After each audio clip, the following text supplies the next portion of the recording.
So there are different types of cells over here. So you have the neutrophils, eosinophils, and basophils. What are they? Neutrophils under granulocytes, eosinophils, and basophils. The neutrophils are the most abundant white cells in our blood, and out of your 4,000 to 11,000 white cells, around 40 to 70%. 40 to 70%. Some books say 50 to 70%. You could say 40 to 70% are neutrophils. That's around 3,000 to 6,000. 6,000 WBCs are there per ml of blood. 3,000 to 6,000 neutrophils per ml of blood. And they are very important in your defense. Like if any microbe makes it into the blood, one of the first cells, not the first always, but one of the first they encounter most likely is going to be a neutrophil, right? But not always. Like many people would say, this is the first line defense. Actually, it's more complicated than that. When we go into immunity, and when I teach you about immunity, you'll understand. Eosinophils are around 1 to 4% of the cells. 1 to 4% of the cells. So that comes to around 150 to around less than 400 cells per ml of blood. And basophils are always less than 1%. They are very, very rare. Okay, and if you do Giemsa staining with your differential leukocyte count, that's the experiment you will do, where you will make a blood smear and you will see the different white cells and count how many, get the different proportions of white cells. You see if it comes within these percentages over here. It's very unlikely you're going to see a basophil. If you do, it's like a day you should have a party. So anyway, basophils are 0 to 100 per ml, or less than 1%. Right? And then you have your agranulocytes. So what are the agranulocytes over here?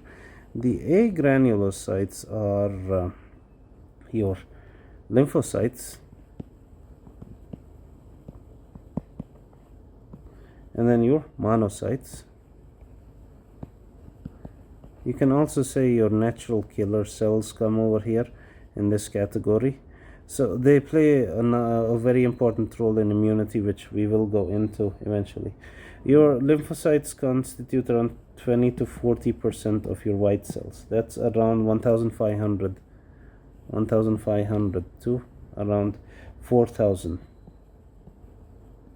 per ml. This is your lymphocytes. Monocytes, they are rare, only around 2 to 8%, but not so rare, 2 to 8%, and you can see them easily on your differential leukocyte count. They're around 300 to 600 per ml. Natural killer cells, actually, when you do your staining, they kind of look like lymphocytes, so people count them as lymphocytes in your differential leukocyte count, right? Just believe me, they look like small lymphocytes, and people think that they are small lymphocytes. Lymphocytes are of two types: small lymphocytes and large lymphocytes. One is small, the other is large, but they have some properties that make them come under the category of lymphocyte. Natural killer cells also look like lymphocytes, so we really can't differentiate them by just using your simple microscope over there. So these are your white cells, and the next set of cells we have in the blood are platelets.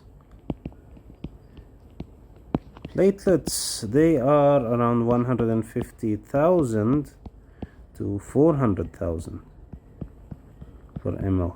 You should know this number: 150,000 to 400,000 per ml. So they're important in hemostasis and preventing blood from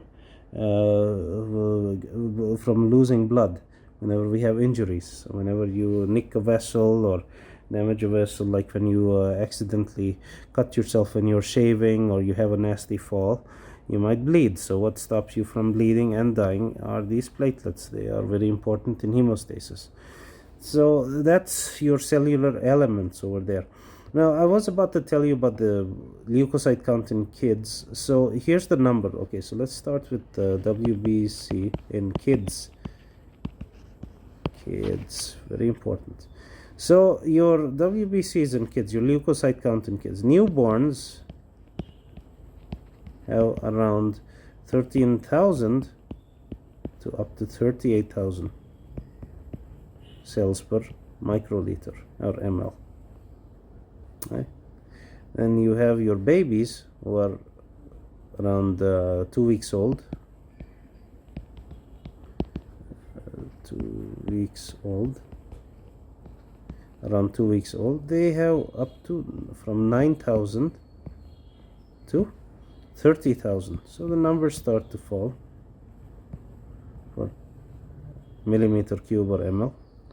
Then you have your babies who are between 2 to 8 weeks. So those kids have around 5,000 to 21,000 cells per ml. Then we have the children, these toddlers who are between 2 to 6 years of age. It can be between 5,000 to 19,000 cells per ml. And children who are between 6 to 18 years of age, they are around 4,800 to 10,800 cells per milliliter of blood.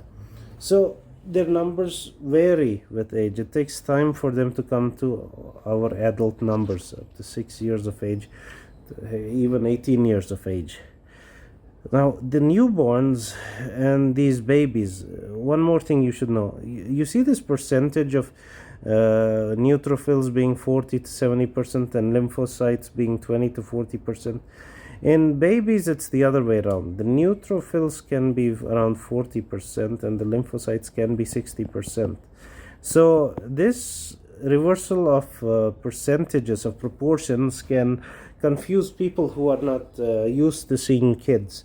First time you go for your pediatric rounds and you see a newborn baby's blood counts, and you see that there are lots more lymphocytes than neutrophils, you might think, oh, this isn't normal. Because you see, what do neutrophils do in simple terms? Neutrophils fight mostly microbes like bacteria. Lymphocytes mostly fight viruses. In an adult, if you have a viral infection, lymphocytes tend to increase their proportion. So instead of 40%, you might have 60% lymphocytes. You see, so we might confuse and mistake the proportions and say that, oh, this kid might be having a viral infection when he's actually quite normal, because we look at these big numbers and these proportions which are a little upside down, and that can actually scare us. So that this is some information you must just be aware of, okay? And with clinical wisdom, you will be able to make the right decision. So what else do we need to know about blood? Some more interesting numbers. So here we have a another thing to worry about, which is the inorganic or the non-cellular constituents of plasma.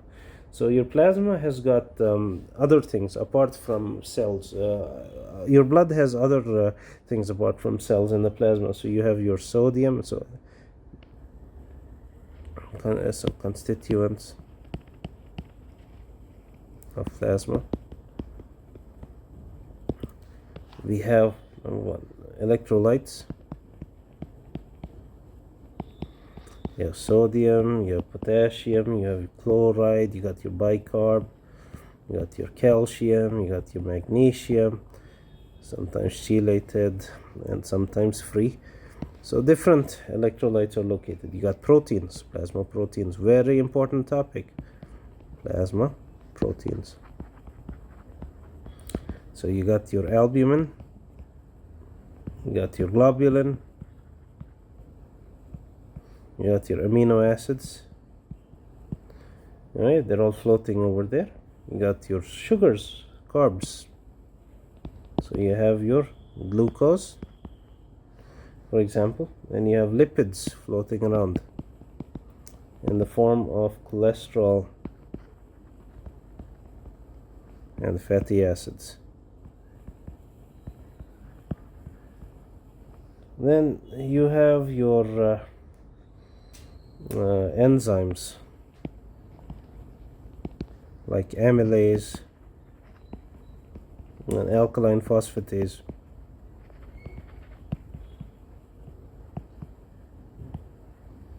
And you have various metabolites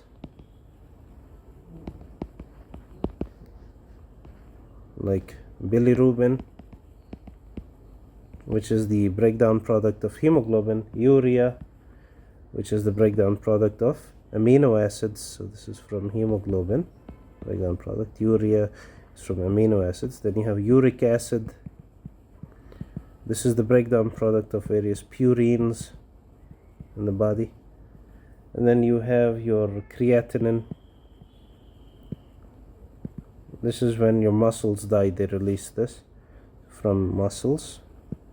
And if some people have a lot of muscle damage for whatever reason, like rhabdomyolysis or even a heart attack, a person gets a heart attack, their creatinine levels can rise. If a person had a very, very intense exercise session, then their creatinine levels can rise. So you should be aware of this also. Okay, a heart attack, heart cells are dying. So that can affect the longevity of your muscles, and meaning because of the blockage, there's no oxygen going to these muscles and they die. So they release creatinine in the muscles, in the blood. The specific gravity of blood is between 1.055 to 1.060. So what does that mean? So specific gravity is a term we use when we talk about different fluids. So if you take the density, it's the ratio of the density of one fluid with water to water. So would it float on water, or would it sink? In simple terms, like what's thicker, milk or water? Naturally you'd think milk, right? Milk's a little heavier than water. So what happens is you in specific gravity for blood, it's the ratio of the density of blood to the density of water. So that gives you the specific gravity. And so the density of blood is a little higher by like 0.055 over water, because of all the cells and the other elements and the electrolytes and stuff which is not present in water. So we can use this to determine, it's like as a screening test, just to get an idea of what's the quality of your blood sample, because the hemoglobin molecule in your blood makes your blood a little heavier, a little thicker, a little heavier, and this hemoglobin makes your blood heavy. So the more hemoglobin you have, the more is your specific gravity, and hence this range exists. And if a person has less hemoglobin, he is bound to have a lesser specific gravity. So we can quickly screen specific gravity and get an idea about who is having less hemoglobin compared to other people. And that's one interesting thing. For example, in situations where people donate blood in large quantities, like many people are coming to donate blood during a blood donation drive, what happens is some people we don't have time to take everybody's blood and check for the exact hemoglobin content. So what they do is they take one glass tube, and fill it up with a solution of copper sulfate. And this tube has a specific height, and there's going to be this mark over here, the midpoint over here. And what we're going to do is we're going to take your blood in a syringe, and we are going to take a little bit of your blood and then just drop that blood from a height, and it falls over here. And the more hemoglobin you have, the more specific gravity you have, the blood drop will sink deeper and deeper. If the blood drop can cross this midpoint, then that means you have enough hemoglobin to donate blood. Do you understand? Then it just bounces up and down a little bit like that. But if it crosses this amount, this